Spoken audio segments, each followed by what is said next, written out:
and welcome back muli dito sa ating YouTube channel. Naway nasa mabuti po kayong kalagayan kasama ang inyong mga mahal sa buhay. At para naman sa mga subscribers natin na nasa ibayang dagat, isang malaking sakripisyo ang ginawa upang may mabago ang kanilang buhay at buhay ng kanilang pamilya. Dasal ko po lagi ang inyong kaligtasan. Focus naman tayo sa chart na nasa harapan natin. Nandito na ang kabuuan or buod ng ating career, wealth, love, health para sa mga rabbit ngayong 2026. Pagtuunan ng pansin ang kulay blue o bughaw na linya. Yan po ang sumisimbolo ng karera. Magiging maganda ang simula ng iyong karera pagpasok ng taong 2026 rabbit. Yun nga lang, ngayon pa lang, as early as now, invest on your pangalan, invest on your career habang meron pa tayong natitirang ilang buwan para mapaghandaan ninyo ang February. Bakit? Sa taong 2026, pinakamababa, pinakabagsak ang iyong karera. Ibig sabihin, you might be politicized, merong mga paninira na mangyayari on February, hindi mo ito dapat sakyan, bagkos kailangan mo itong paghandaan. But nevertheless, makakabawi ka sa buwan ng Marso, Abril, tuloy-tuloy yan hanggang Mayo. Slightly bababa ito on the month of June and July, at ang pangalawang pagbaba nito is nasa August. Ibig sabihin, ang kailangan yung paghandaan, pagdating sa aspeto ng karera, February and August. Aangat muli on September and October, slightly bababa naman. Ibig sabihin, pag may bumaba ang sa graph ay bababa, ibig sabihin may problema.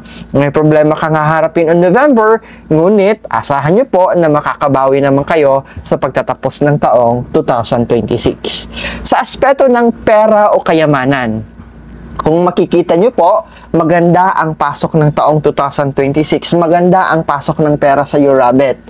Ngunit, kailangan mag-ipon, hindi dapat waldas. Kasi, may biglang problema kayong haharapin sa buwan ng February, babagsak ito hanggang Marso. In fact, ang pinakamababa sa aspeto ng pera o kayamanan para sa iyo, rabbit, is nasa Marso. Pero wag mag-alala, okay?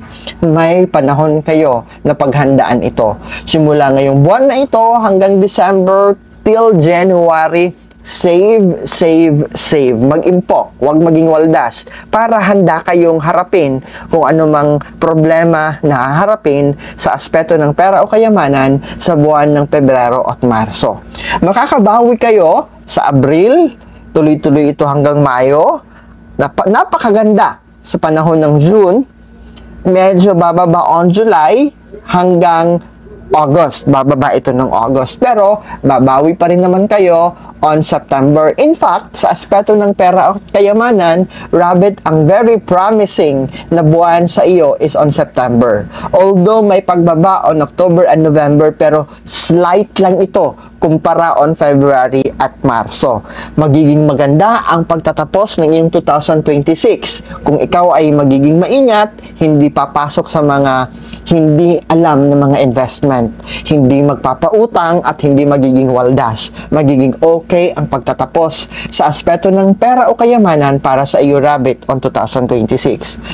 Dumako naman tayo sa iyong pag-ibig at relasyon. Magsisimula ang taong 2026 na napakababa ang iyong aspeto ng inspirasyon sa pag-ibig. O di naman kaya kung may kapareha ka, magiging may kaguluhan, may salungatan at hindi pagkakaintindihan na mangyayari. Ngunit, magbo-bloom ang pag-ibig sa buwan mismo ng pag-ibig. That's February. Napakaganda ang buwan ng February. Slightly bababa ng konti on Marso hanggang Abril, babawi ng Mayo, babagsak ito kailangan yung pag-ingatan ang mga buwan ng June, July at August. In fact, ang pinakamababa sa aspeto ng pag-ibig ng mga rabbit ay nasa August. Babawi naman po kayo sa buwan ng September, aangat sa October, November at magtatapos ng maayos on December sa aspeto ng pag-ibig at relasyon. Ngayon, pagtuunan natin ng pansin ang kulay berde. Ito yung sa kalusugan. Sinabi ko kanina, kailangan ng may pag-iingat at We need to invest more of our kalusugan and our mental health. Magsisimula ang taon ng maganda. So far, neutral hanggang February, maganda. In fact, nasa 80% ang yung estado ng kalusugan sa January. Mamimaintain mo ito on February. Yun nga lang, medyo sasalubong tayo ng problema sa ikatlong buwan ng taon. Sa Marso, magkakaroon tayo ng problema ng kalusugan. Ngunit huwag mag-alala, babawi ka naman on April at May.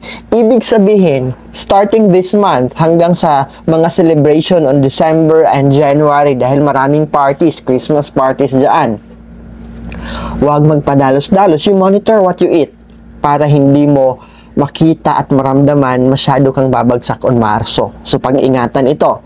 Although makakabawi ka on April and May, may bahagyang problema on June at babawi muli on July. In fact, napakaganda ng estado ng iyong kalusugan on July. But, huwag magpapakakampante kasi babagsak ito on August at ang pinakamababa is on September. Kung hahayaan nyo po na maapektuhan ang iyong mental health, maapektuhan din po ang ibang bahagi ng iyong pangangatawan.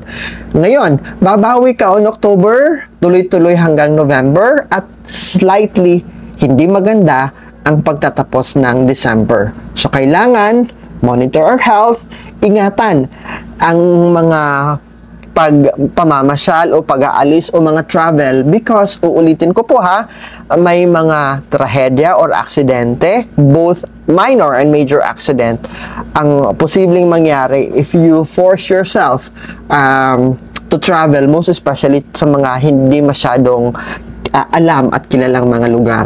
So, be careful with that. Muli, ako po ay kumakatok sa inyong mga gininto ang puso sa ating bag ng pag-asa. Tayo po ay maghahatid ng tulong at patuloy na magbibigay inspirasyon sa mga bata. Sa mga gustong magpaabot ng kanilang tulong, nasa screen nyo na po ang RCBC Peso account ko, ang BPI Peso account ko, at ang GCash account natin. Yung GCash account natin po, paalala po, hindi yan matatawagan. Yan po ay tatanggap lang ng iyong donasyon. Bakit tayo nag-create ng GCash account? Kasi karamihan ng mga kababayan natin na nasa bansa, ang mas komportable at familiar sila ay sa GCash number. Nagsimula tayo 3 years ago. Nagsimula tayo 3 years ago sa pamamagitan ng notebook mo kinabukasan ko Give Love Project natin, kung saan nakapaghatid tayo ng mga tulong sa iba't ibang bahagi ng ating komunidad, sa mga tribo, sa mga nasalanta ng malakas na bagyo, ay nakapaghatid tayo ng tulong doon at magtutuloy-tuloy pa rin po tayo.